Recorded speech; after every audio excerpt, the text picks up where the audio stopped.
We move to the next item on the agenda, the presentation on the reserve. It's one of the largest secured storage vault for precious metals coming anywhere up in the world. It would soon be here in Singapore. To present on this exciting project, may I invite Mr. Gregersen, founder of Silver Bullion, on stage, please.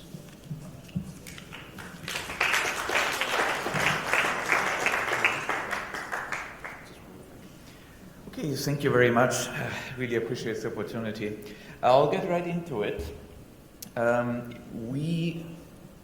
Is this changing? Oh, okay.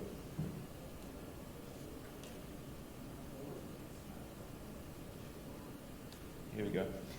So, yes, we have big projects going on. I will start off with giving you a quick idea of what we actually do, because I realized that wasn't so clear necessarily. Our main company is Silver Bullion. We're a bullion dealer. We also collateralize gold and silver. It's the Safe House is our subsidiary, which does vaulting. It also does a lot of testing of bullion. And the reserve is the vaulting facility we are now building. We also have Little Bit, so that's our software engineering side. I actually have a software background, and I like to say we're really, geeks with gold, ultimately. So then is Cash. Cash is a company that's been around for about 4 years. We do digitalization of physical assets and tokenization. All of this is built ultimately in order to protect ourselves and our customers from what we call systemic risks. One of the biggest sort of systemic risk I'm seeing right now is the amount of currencies that's being created. Fiat currencies are known to have always failed over long periods of time. And if you look at the United States, for example, back in 1775, as the United States was fighting for its independence, there was a currency called the Continental. Now, this currency had about $12 million worth of species, meaning of physical gold and silver in the economy. And as the US was trying to finance its war, they started printing. So in 75, $6 million were printed, 50% more of what currency was out there.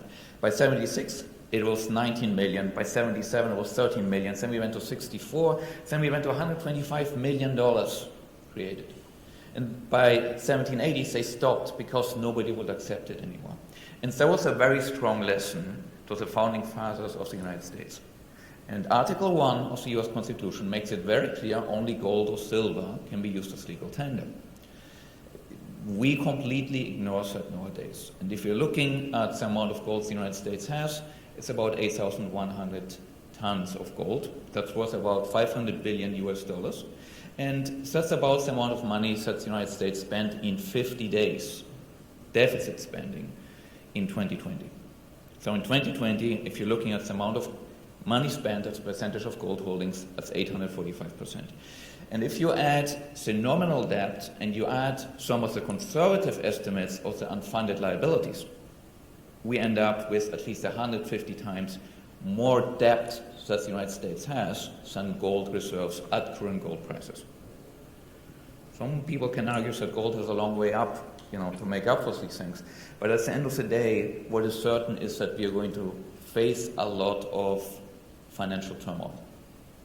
And that's why storing a bit of gold and a bit of silver physically, with as little counterparty risk as possible, in a safe jurisdiction, is something that everybody ought to do. And that's the message that we are trying to bring out there. And that gets me to our big project. This is the reserve. The reserve is a 180,000 square foot facility. We're building it here in Singapore, very close to Changi Airport. And the facility is meant to be a unique facility. When you build a vault, you either build it to be as cheap as possible while maintaining security, or you build something that you want to stand for, something that people can sort of look up to and that you want to bring people to. That's the type of facility we're building. We asked the architect to come up with a design that is solid and yet also has a certain mystery to it. And the design went through 50 different designs until we chose this, and we couldn't say no to it. The panels that you see are 2.5 meters by 0.5 meter. They're made by 1 centimeter of glass 5 millimeters of ornate, which is a type of marble, and another 1 centimeter of glass. And when the sun goes through it, you see this kind of golden glow coming from it. And that's sort of a very unique sort of design. We spent the last 1.5 years going through with the manufacturers, testing these panels to make sure, they fulfill all the requirements. But what makes this building so special is it has a huge vaulting room. It's 20,000 square foot. It has a 90 kilonewton floor loading, which means you can put a lot of weights there, and it's going to allow us to stack silver 12 meters high. So it's giving us an enormous capacity and incredible efficiencies. It means essentially when we store bullion here, it's 30 times cheaper than our old facility. In the room, we also have viewing areas where people can bring their customers, meet and look down on the world's largest vaulting room. The 4th and 5th floor have stairs that connect them together. We have services on the 4th floor. The 5th floor is meant as a wealth management center. It is meant for third-party wealth managers to bring their clients and basically introduce these clients to the idea of buying gold and silver and other alternative assets.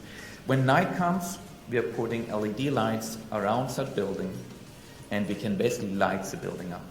We're also very close to Changi Airport, and if you're sitting on the left side of the plane and you're landing and the winds are going the right way, you will definitely see this building. And for all those people which are concerned that we use too much electricity, it takes 56 kilowatts to light the building the way you saw, and we're getting 400 kilowatts in solar power from it. So we have a response to, why are we wasting so much electricity? We are in it. The building itself, as you see this graphic, I'm showing this just to show you the size of this vault room. And you will see right here on the side, the sheer size of it. Essentially, the building is built around it. And that gives us 15,000 tons capacity. That can hold 28% of above ground stocks of silver. That's based on Silver Institute statistics from 2021. We can hold all of COMEX silver as well as the Shanghai Gold Exchange just in this facility. So it's going to be quite a challenge to fill it up, but that's why we're looking to not only put silver in here, we can hold 500 tons of gold in 15 class 2 vaults, and rare metals. We're looking at indium, we're looking at germanium, we're looking at cobalt, we're looking at other metals like that.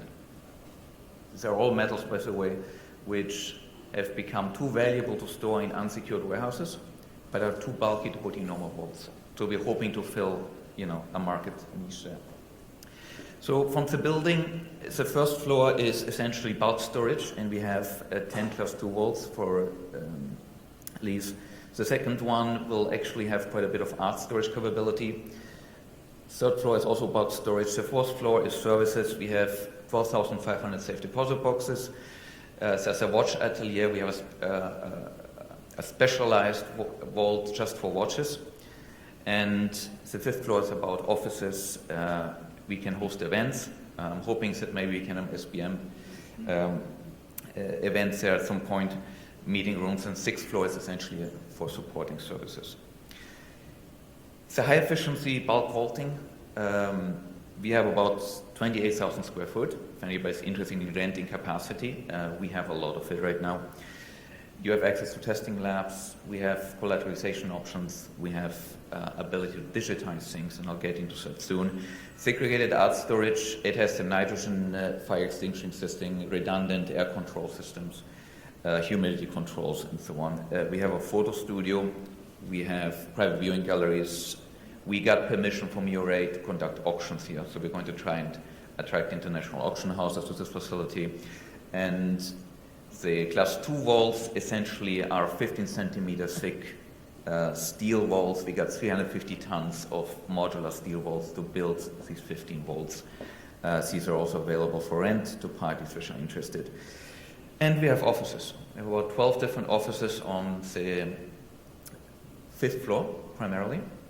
And we think that we'll be able to attract some wealth managers, potentially some foreign banks to this location. And then in order of services, authentication and tracking, this is something that we've been doing for over a decade. We are now developing an ISO standard 17001, which we're hoping to slowly create this international standard on how to test in a non-destructive way gold and silver. We have a watch atelier which will be able to authenticate high-end watches. On the digitalization side, cash, we have the infrastructure to essentially track physical assets, and we have a partnership with Chainlink. If you're familiar with the crypto space, Chainlink is by far the most trusted oracle in the crypto world. Oracles are companies that connect physical world data with smart contract. And that's actually a very difficult thing to do reliably.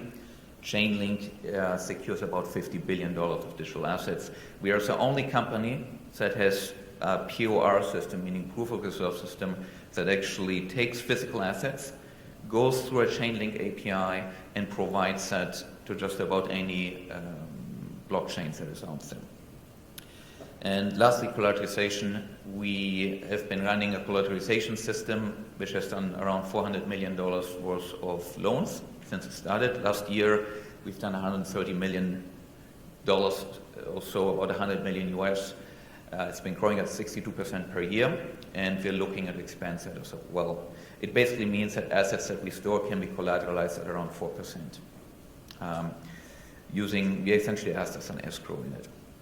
And as we're running short on time, thank you very much for listening to this. I've been trying to compress a lot of what we do. If you want more details, we have a stand out here. Come talk to us. Thank you very much. Thank you, Gregor, for the excellent presentation.